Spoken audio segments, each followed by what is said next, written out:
नमस्कार मंडळी, श्री स्वामी समर्थ. स्वागत आहे तुमचं माझ्या यूट्यूब चॅनलवरती.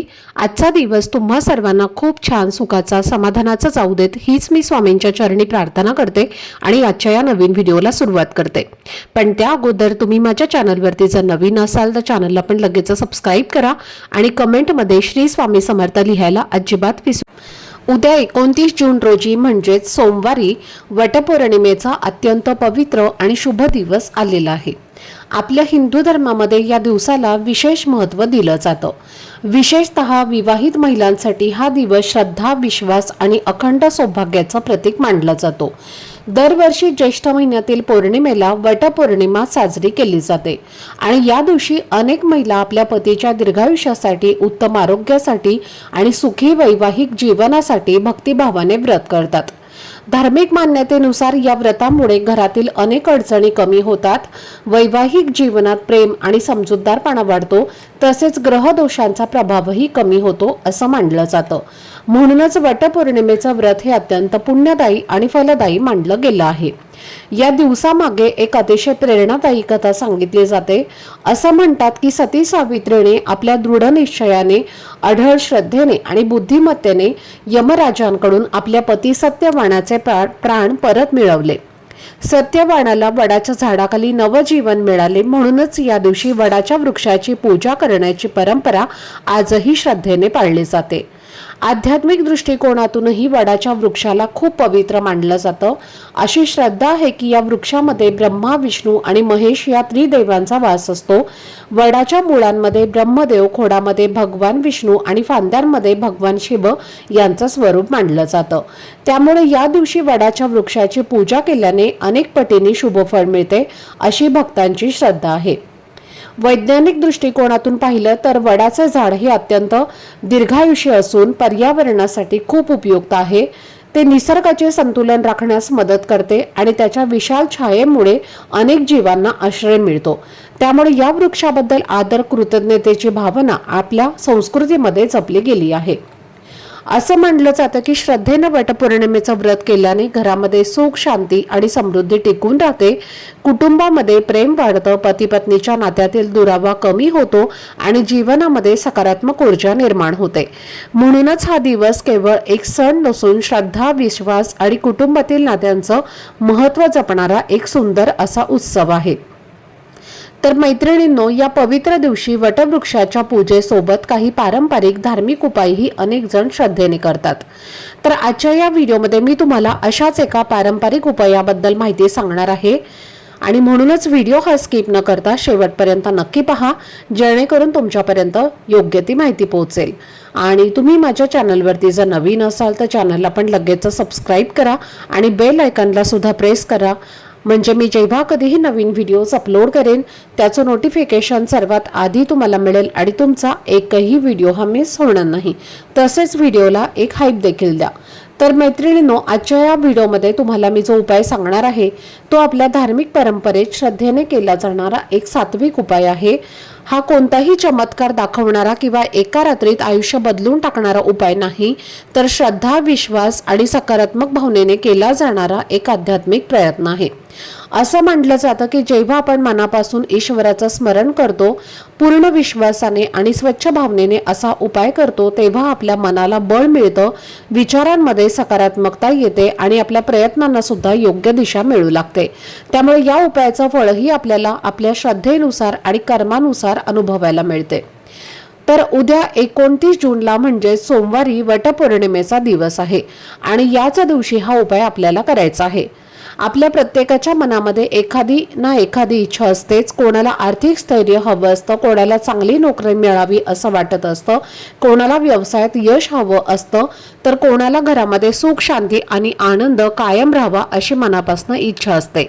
या इच्छा पूर्ण करण्यासाठी आपण दिवस रात्र मेहनत करतो, कष्ट करतो, अनेक प्रयत्न करतो, पण कधी कधी असंही घडतं की सर्व प्रयत्न करूनही यश हातात येत नाही आणि मनातील इच्छा अपूर्णच राहते। अशा वेळी माणूस देवाकडे आशेने पाहतो, प्रार्थना करतो आणि आपल्या श्रद्धेचा आधार घेतो। म्हणूनच वटपौर्णिमेच्या या शुभ दिवशी अनेक जण आपल्या मनोकामनांसाठी विशेष पूजा, व्रत आणि धार्मिक उपाय करतात। आज मी तुम्हाला अशाच एका पारंपरिक उपायाबद्दल सांगणार आहे। हा उपाय स्त्री असो किंवा पुरुष, तरुण असो किंवा वयोवृद्ध, प्रत्येकजण श्रद्धेने करू शकतो। विवाहित महिला आपल्या पतीच्या सुख समृद्धीसाठी, उत्तम आरोग्यासाठी किंवा प्रगतीसाठी हा उपाय करू शकतात। तसेच आपल्या मुलांच्या उज्ज्वल भविष्यासाठी, त्यांच्या शिक्षणासाठी, नोकरीसाठी किंवा त्यांच्या आयुष्यातील अडचणी दूर व्हाव्यात या भावनेनेही हा उपाय केला जातो।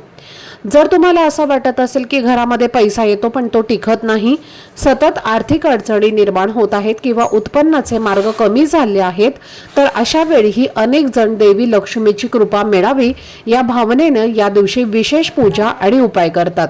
त्याचप्रमाणे व्यवसायात वारंवार अडथळे येत असतील, नोकरीमध्ये प्रगती होत नसेल, मेहनतीचं योग्य फळ मिळत नसेल किंवा आयुष्यात सतत काही ना काही अडचणी येत असतील, तर त्या दूर व्हाव्यात यासाठी हा उपाय श्रद्धेने केला जातो। काही वेळेला आपल्या आयुष्यात अशीही माणसं भेटतात जी आपल्या प्रगतीमुळे नाराज असतात, मत्सर करतात किंवा न कळत अडथळे निर्माण करतात। अशा परिस्थितीत हा उपाय कोणाचं नुकसान करण्यासाठी नसून आपल्या जीवनाचं रक्षण व्हावं, नकारात्मक विचार आणि वाईट प्रभाव आपल्यापासून दूर राहावेत आणि आपल्या मार्गातील अडथळे कमी व्हावेत या सकारात्मक भावनेने केला जातो। कारण आपल्या धर्मात नेहमीच दुसऱ्याचं वाईट मागण्याऐवजी स्वतःचं आणि आपल्या कुटुंबाचं कल्याण मागण्याला अधिक महत्त्व दिलं गेलं आहे।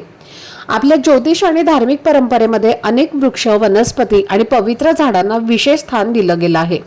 अशी श्रद्धा आहे की काही वृक्षांमध्ये दैवी चैतन्य वास करते आणि योग्य दिवशी योग्य भावनेने त्यांची पूजा केल्याने मनाला शांती मिळते, आत्मविश्वास वाढतो आणि जीवनामध्ये सकारात्मक ऊर्जा निर्माण होते। जेव्हा श्रद्धा, प्रार्थना आणि सत्कर्म यांची सांगड घातली जाते तेव्हा माणूस अधिक धैर्याने पुढे जातो आणि यश मिळवण्याचा त्याचा आत्मविश्वासही वाढतो। तर असंच एक दैवी वृक्ष असलेलं झाड आहे ते म्हणजे वटवृक्षाचं झाड। तर पहा, वटपौर्णिमेचं जे व्रत आहे तर हे सर्व व्रतांमध्ये सर्वश्रेष्ठ मानलं जातं आणि हे व्रत वटवृक्षाची पूजा केल्याशिवाय पूर्ण होत नाही। म्हणून या दिवशी सर्व स्त्रिया व्रत करून वटवृक्षाची पूजा करतात, कारण आपल्या हिंदू धर्मात त्या वडाच्या झाडाला पवित्र, पूजनीय आणि अक्षय वृक्ष मानलं गेलं आहे। तर याला दीर्घायुष्य आणि सतत पसरणाऱ्या पारंब्यांमुळे त्याला अमरतत्वाचे प्रतीक मानतात आणि या झाडामध्ये साक्षात 3 देवता म्हणजे त्रिदेवता वास करतात। या झाडाच्या मुळांमध्ये भगवान ब्रह्मा, खोडामध्ये विष्णू आणि फांद्यांमध्ये भगवान शिव विराजमान आहेत। आणि उद्या पहा, वटपौर्णिमा जी आहे तर ती सोमवारी आलेली आहे। सोमवार हा भगवान शिवशंकर यांना समर्पित असणारा दिवस आहे, म्हणून आपल्याला या वटवृक्षाचा पानाचा एक अतिशय प्रभावी असा उपाय करायचा आहे। आता तुम्हाला उद्या वटपौर्णिमेला एक वडाच्या झाडाचं पान जे आहे तर ते आपल्या घरी आणायचं आहे। आता हे पान आणताना पहा, झाडाचं पान डायरेक्ट तोडू नका। अनेक जण या दिवशी खाली गळून पडलेली पानं जी असतात तर त्यातलंच तुम्हाला एक पान जे आहे तर ते घरी आणायचं आहे। फक्त हे पान आणताना कुठेही फाटलेलं किंवा काळं पडलेलं असं घेऊ नका। चांगलं एक व्यवस्थित असं पान तुम्हाला घरी आणायचं आहे। पान आणल्यानंतर ते स्वच्छ धुवून घ्यायचं आहे, पुसून घ्यायचं आहे आणि आपल्या देवघरामध्ये छान असा तुपाचा दिवा प्रज्वलित करायचा आहे किंवा तेलाचा दिवा सुद्धा तुम्ही लावू शकता। एका वाटीमध्ये थोडंसं कुंकू घ्यायचं आहे, कुंकवाचा गंध तयार करायचा आहे आणि कोणत्याही एखाद्या काडीने तुम्हाला त्या पानावरती जो पानाचा जो वरचा भाग असतो म्हणजे हिरवा मऊ भाग जो असतो तिथे आधी वरच्या साईडच्या म्हणजे त्या पानाच्या टोकावरती तुम्हाला श्री असं लिहायचं आहे। श्री हा शब्द तुम्हाला लिहायचा आहे आणि त्याच्या खाली तुमच्या मनातील इच्छा लिहायची आहे। आता इच्छा कशी लिहायची आहे तर एकच इच्छा तुम्हाला लिहायची आहे, जास्त इच्छा तुम्हाला लिहिता येणार नाही। नोकरी मिळत नाही तर मला नोकरी मिळण्यासाठी किंवा पतीला नोकरी मिळत नाही तर पतीला नोकरी मिळण्यासाठी, शत्रूचा त्रास होत आहे तर शत्रूचं नाव माहिती असेल तर त्याचं नाव लिहा आणि शत्रूचा त्रास दूर होण्यासाठी असं लिहायचं आहे। मुलांची प्रगती होत नसेल तर मुलांची प्रगती होण्यासाठी, धनप्राप्तीसाठी, लक्ष्मी प्राप्तीसाठी, व्यवसायात प्रगती होण्यासाठी अशी अगदी 2 ते 3 शब्दांमध्ये कुंकवाने त्या पानावर तुम्हाला इच्छा लिहायची आहे। त्यानंतर काय करायचं आहे, हे जे पान आहे तर ते आपल्या देवघरामध्येच माता लक्ष्मी समोर किंवा भगवान शिवशंकरांची पिंड असेल तर तिथे समोर ठेवायचं आहे। त्याला छान हळद कुंकू अक्षदा फूल अर्पण करायचं आहे। धूपदीप अगरबत्ती ओवाळून घ्यायची आहे आणि त्यानंतर एक पांढऱ्या रंगाचा जो सुती धागा असतो तर तो घ्यायचा आहे किंवा जो रक्षासूत्राचा धागा असतो बघा लाल पिवळ्या रंगाचा असतो तर तो तुम्हाला घ्यायचा आहे। आता या दोनपैकी तुम्ही कोणताही धागा घेऊ शकता आणि हा धागा तुम्हाला एवढा घ्यायचा आहे जेवढी तुमची हाईट आहे तेवढ्या हाईटचा हा धागा तुम्हाला घ्यायचा आहे।